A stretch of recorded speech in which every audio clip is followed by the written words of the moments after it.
Proton Saka Engine 4G50P 13P เนี่ยแหละတူပါပဲဒီဖက်မှာဆိုရင်တော့ game sub marking ဖြစ်တယ်ဒီမှာအဖြူရောင်လေးနဲ့ဟိုဖက် engine block ထဲကအဖြူရောင်လေးနဲ့အဲ့ marking ဖြစ်ပါတယ်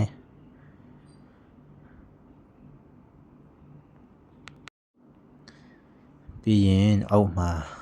crankshaft marking ကတော့ဒီဟာ key နဲ့ဒီအပေါ်ကအဲ့ဒါဖြစ်ပါတယ်အဲ့ဒါနဲ့ဒီဟာဖြစ်တယ်ပြီးရင်အခုက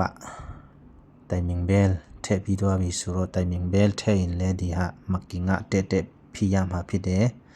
တက်မဖြစ်ဘူးဆိုရင်တော့ engine set နှိုးလို့မရတာအဲ့လိုမျိုးဖြစ်နိုင်တယ်အဲ့ဒါကြောင့်တက်ပြီးရတယ်ပြီးရင် crankshaft timing mark ကတော့ဒီမှာ